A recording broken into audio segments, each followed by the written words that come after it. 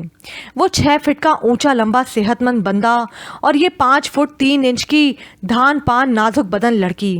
آخر اس نے ایک ہلکا آسمانی رنگ کا موٹا سا سوٹ نکال لیا۔ سوٹ پہن کر اس نے آئینے میں خود کو دیکھا تو اپنا مضحکہ خیز حلیہ دیکھ کر بے اختیار مسکرا دی۔ شلوار کے پائچے تہ در تہ موڑ کر لمبائی کم کرنے کی کوشش کی تھی۔ بازو بھی بہت لمبے تھے۔ چلو خیر، گیلے کپڑوں سے تو نجات ملی، اس نے سوچا۔ پاؤں پنڈلیوں پر دوا مل کر اس نے بالوں میں برش کیا۔ سردی شدید سے شدید تڑ لگ رہی تھی، حالانکہ باہر بارش اور سردی کے باوجود اسے احساس نہیں ہوا تھا۔ اب گرم ماحول میں سرد جسم کپ کپا رہا تھا۔ ہاتھوں کی تکلیف سوا تھی، کمرہ بہت گرم تھا، ہیٹر آن تھا، بیڈ پر کمبل یوں کھلا پڑا تھا جیسے کوئی لپٹا ہوا ہو۔ شاید وہ یہاں سو رہا تھا اور اب اس کی خاطر دوسرے کمرے میں جا پڑا تھا۔ اس نے ممنونیت سے سوچا۔ دوا اب تک اس نے نہیں کھائی تھی۔ پتہ نہیں کیوں وہم دماغ میں جڑیں مضبوط کر رہا تھا۔ یہ رنگ برنگی ٹیبلٹس اسے چھوٹے چھوٹے پھندے لگ رہے تھے۔ ایک بار اس کا ہاتھ بڑھا بھی، مگر اندر سے صدا اٹھی کہ بے وقوف، اتنی جلدی بھول کر ایک بار پھر مرد ذات پر بھروسہ کر رہی ہے، اور اس نے فوراً ہاتھ کھینچ لیا۔ کمبل کو اچھی طرح جسم کے گرد لپیٹ کر اس نے دروازے کو دیکھا، کھڑکیوں پر نظر ڈالی۔ بدن میں شدید زور کی ٹیس اٹھ رہی تھی۔ ایک طویل مسافت، ایک کٹھن مرحلہ، بے انتہا اذیت ناک لمحات اس نے گزارے تھے۔ شدت سے دل چاہا سب کچھ بھول کر سو جائے اور اس وقت اٹھے جب ساری اذیت، سارے زخم مندمل ہو جائیں، مگر یہ جسمانی اذیت، یہ لہو رنگ زخم تو ان زخموں کے مقابلے میں کچھ بھی نہ تھے جو روح کو چیر گئے تھے، دل کو لہو لہان کر گئے تھے۔ اس کو زندگی نے اتنے دکھ ایک دم دیے تھے کہ وہ شکوہ بھی نہ کر سکی۔ 3 دن 3 سیاہ راتیں گھر سے دور گزارنے والی لڑکی کا آئندہ کیا ہوگا؟ اور پھر جب ماں اپنی ہو، نہ باپ زندہ ہو، تو ایسے میں کیا ہوگا؟ یہ سوال سیاہ محب گہری کھائی کی طرح منہ کھولے کھڑا تھا۔ تمام واقعات اس کے ذہن میں درد بھری ٹیسوں کی طرح جاگ اٹھے۔ عالیہ بیٹے، یہ آپ کی ممی ہیں۔ بابا نے اس کے ہاتھ تھام کر ممی کے آگے کیا۔ ممی نے والہانہ پن سے اسے گلے لگا کر چٹ چٹ اس کے گورے گورے پھولے ہوئے گالوں پر بوسے دیے۔ بابا نے ممی کی محبت اور اس کا اطمینان دیکھ کر گہری پرسکون سانس لی۔ وہ تمام خدشات جو زہرا بیگم کی وفات کے بعد دوسری شادی کے سلسلے میں ذہن میں تھے، خصوصاً عالیہ کے حوالے سے کہ اس معصوم 5 سالہ بچی کو سوتیلی ماں حقیقی محبت اور پیار دے بھی سکے گی یا نہیں، بے بنیاد ثابت ہوئے تھے۔ عالیہ کی خاطر اس کی تنہائی کو دیکھتے ہوئے ہی انہوں نے سونیا سے شادی کی تھی۔ وہ طلاق یافتہ تھی، اولاد نہیں تھی، بچوں سے بہت محبت کرتی تھی، اور یہی خوبیاں تھی جو رحمان صاحب کو ان کے قریب لے گئیں۔ عالیہ تو بچی تھی، ماں کی محبت کو ترسی ہوئی۔ سونیا کی ذرا سی توجہ میٹھی پیار بھری نظر پر ہی رینج گئی۔ اس کی پیدائش کے وقت زہرا بیگم کا انتقال ہوا تھا، اور دادی اماں نے 5 سال تک اسے بہت لاڈ پیار سے پالا تھا۔ پچھلے سال ان کا بھی انتقال ہو گیا تھا، اور اب وہ بالکل تنہا تھی۔ آیا اور نوکروں کی فوج تھی، مگر رحمان صاحب کو اس کی طرف سے تسلی نہ تھی۔ اس کی تنہائی کو دیکھتے ہوئے ہی سونیا بیگم کو بیاہ کر لائے تھے۔ ان کا انتخاب غلط بھی نہ تھا۔ عالیہ کو سونیا بیگم نے بہت پیار اور شفقت دی تھی کہ وہ ہر وقت انہی کا دم بھرنے لگی۔ رحمان صاحب دونوں کو خوش دیکھ کر خود بھی مطمئن ہو گئے تھے، مگر جو وقت آگے بڑھا، سونیا بیگم کی اصلیت کھل کر سامنے آنے لگی۔ رحمان صاحب دولت کی بند تجوری تھے جس کی چابی عالیہ تھی، اور اس چابی کو اس نے نہایت چالاکی سے اپنے قابو میں کر لیا تھا۔ محبت کی میٹھی چھری سے وہ اسے ایسے ذبح کر رہی تھی کہ نہ عالیہ کو ہی اس کی سازشوں کا علم ہو سکا، اور نہ رحمان صاحب کو ہی۔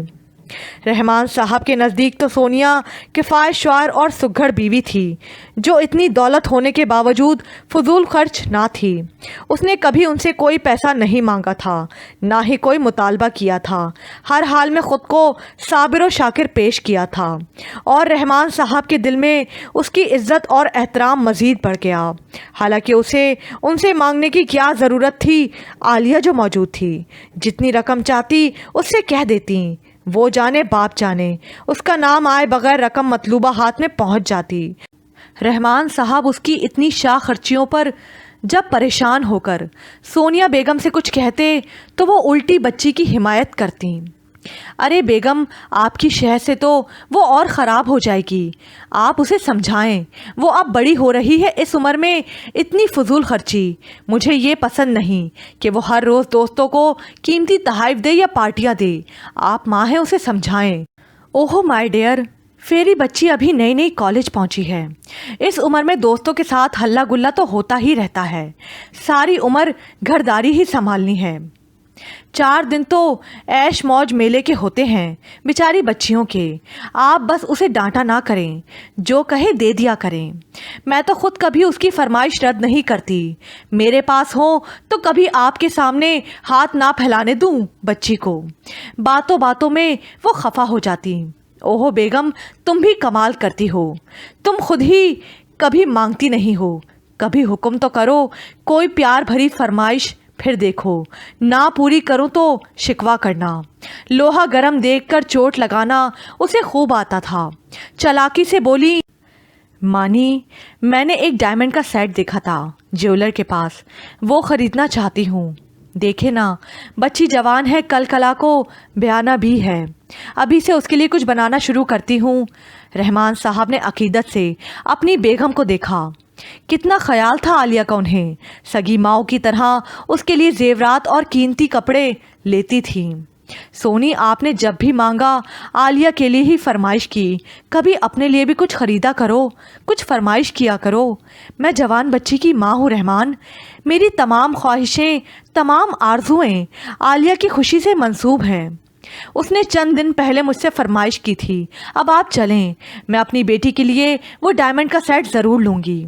رحمان صاحب خوشی خوشی اس کے ساتھ 2 لاکھ کا قیمتی سیٹ لینے چل دیے، اس بات سے قطعی بے خبر کہ اب تک لاکھوں کے خریدے گئے زیورات میں سے بامشکل چند ہلکے اور نقلی نگوں والے سیٹ ہی ہوں گے جو عالیہ کے پاس ہیں۔ باپ کے سامنے اس کے گلے میں پہنا کر اسے دیا جانے والا ہر تحفہ بعد میں ہیلوں بہانوں، کبھی کسی فنکشن، کبھی پارٹی اور کبھی حفاظت کے خیال سے ہتھیا لیا جاتا تھا۔ وہ بچی تھی، اسے کیا پتا، پھر ماں کی محبت کے آگے تو وہ سب کچھ قربان کر سکتی تھی۔ اسے اصلی نقلی کی پہچان نہ تھی۔ ایک ہی طرح کے 2 سیٹ جیولر سے تیار کروائے جاتے اور نقلی عالیہ کو دے دیا جاتا، اس طرح بھرم بھی رہ جاتا اور اصل پر قبضہ بھی ہو جاتا۔ رحمان صاحب مکمل طور پر اس کے قبضے میں تھے۔ عالیہ کو بچپن سے انہوں نے اپنی جائیداد کا وارث بنا دیا تھا، ورنہ سونیا بیگم تو اس کا کانٹا کب کا نکال چکی ہوتی۔ کروڑوں کی جائیداد کی وہ تنہا وارث تھی، کیسے آسانی سے اسے کسی کو سونپ دیتی۔ اسے ہمیشہ اپنے قریب رکھنے کے لیے اس نے ترکیب سوچ لی تھی اور اس پر عمل درآمد سے پہلے وہ اچھی طرح تیاری کر رہی تھیں۔ عالیہ کو اس نے جان بوجھ کر پڑھائی سے منتفر کر دیا تھا، ورنہ وہ بہت ذہین اور پڑھائی کی شوقین تھی۔ 5ویں تک ہر کلاس میں اول دویم آتی رہی تھی۔ کالج میں آتے ہی اسے سونیا بیگم نے سجنے سنورنے اور سیر سپاٹے کا ایسا چکر ڈالا تھا کہ وہ اب پڑھائی کو وبال جان سمجھتی تھی۔